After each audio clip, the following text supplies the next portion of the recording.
This is Remix Report with your hosts, DJ JD and DJ J Spring. For the date of March 23rd, 2011. Today's video brought to you by YourDJLogo.com. Get your new DJ logo today. Welcome everyone to Remix Report episode 165. I'm DJ JD. I'm DJ J Spring, and today is Playlist Wednesday with a little bit of a special episode because everyone knows Nate Dogg just passed away, and we all played his stuff and we all liked his stuff too. That's one thing I've noticed recently is that everyone loved Nate Dogg hooks. Who didn't like Nate Dogg hooks? He was the hook master. I mean, that voice, you just couldn't escape it. It just fit so well in every song that he did that you just can't help but love it. So. And it's definitely a compliment calling him the king of hooks, but at the same time, I kind of liked the songs he did too. That song I Got Love I really liked. I wish he kind of would have caught on doing his own thing too, but being the king of hooks, I guess, isn't the worst thing in the world, and he definitely killed it whenever he did one. Yeah, so today we have a somewhat Solars-inspired episode. If you missed the Rocket Rant, you should probably go check that out. But this is our little tribute to Nate Dogg. Yes, without going on Twitter and... well, just watch the episode, you'll see. Alright, so... I guess we're just in no particular order. We're just going to talk about some of the songs that you might be able to get away with in the club.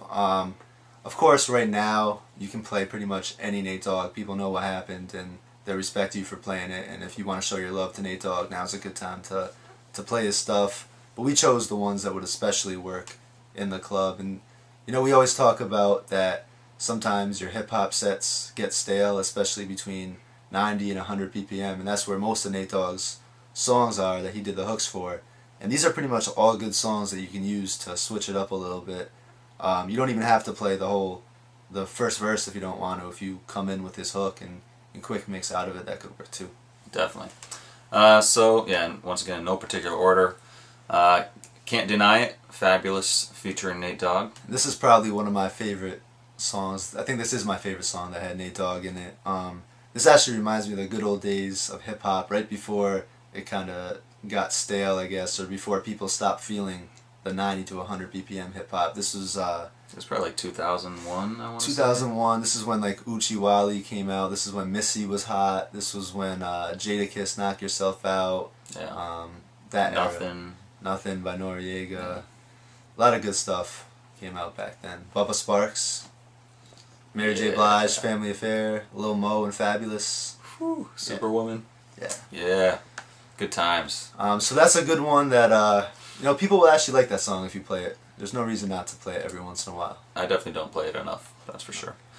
Alright, moving on. We have 21 Questions, 50 Cent, and Nate Dogg.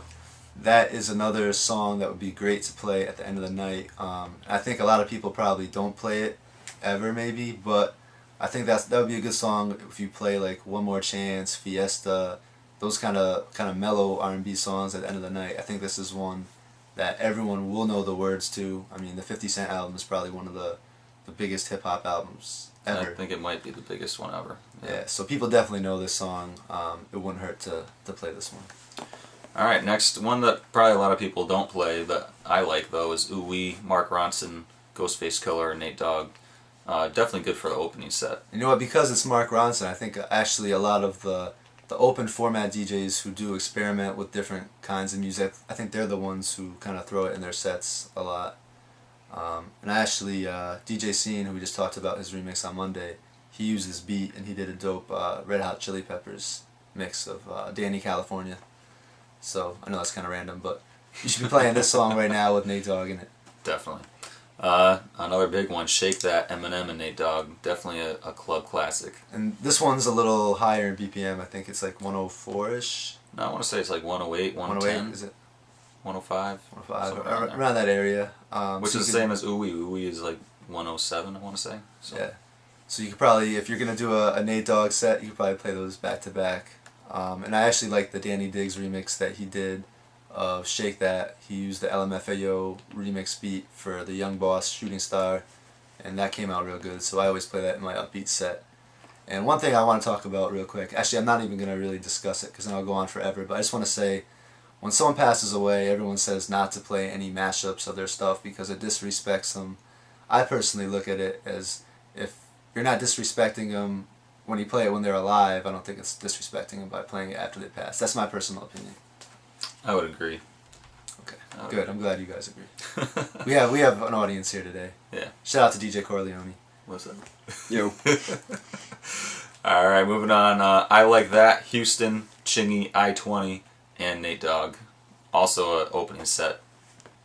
We should also give a shout out to DJ Flip too, because he told me that I was just talking to him the other day, and he tells me that when he plays these songs from, I want to say this is like 2005 or so, 2004, 2005. Yeah.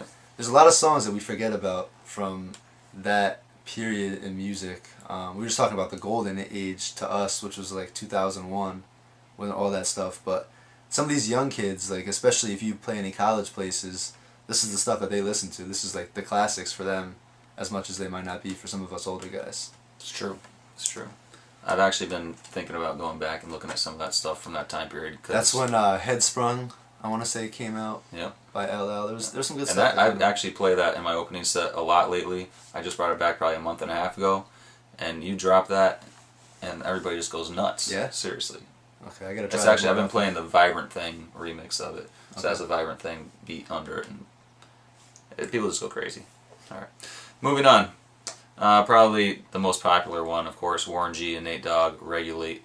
I think is by far the most popular. And that's Nate like Dogg track. That's like considered the classic. And unfortunately, I think there's a lot of younger kids who might not even know that song, because that came out probably like the mid '90s.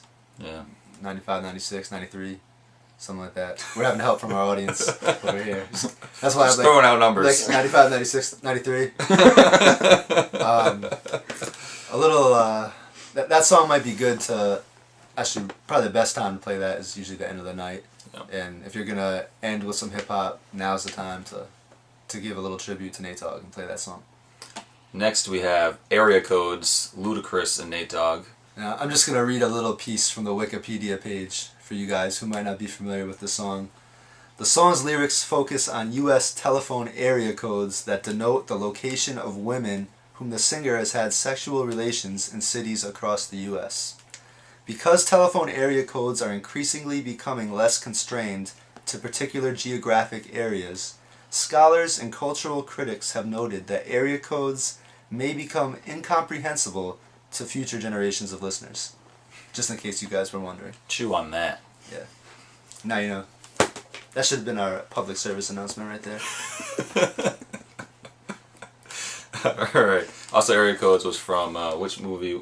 Jackie Chan and Rush Hour. Rush Hour. Rush Hour, yes. First Rush Hour. I think it actually had a picture of Jackie Chan on the vinyl sticker. It does. I have it over there somewhere, but I'm not going to go looking for that now. Alright, next we have Bitch Please, Snoop Dogg, Xzibit, and Nate Dogg. I should go on the Wikipedia page and talk about Bitch Please. I'm sure there's some good stuff on there for that too. Maybe next time. Also, another classic. Next episode, Dr. Dre, Snoop Dogg, and Nate Dogg. One of my favorite albums, the Dre 2001 album.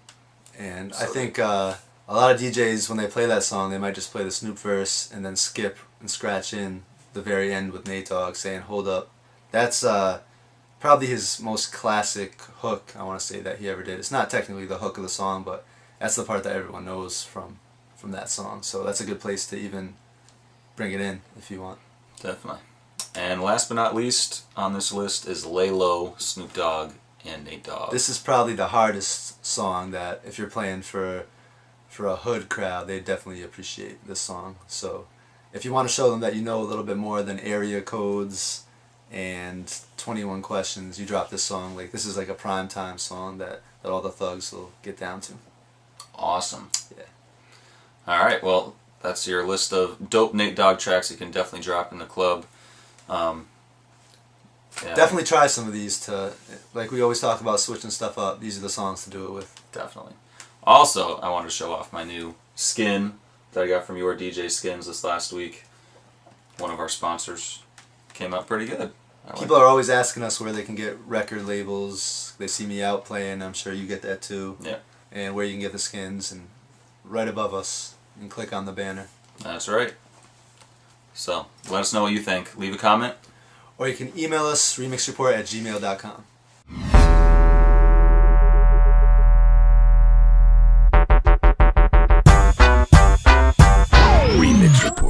DJJD.com.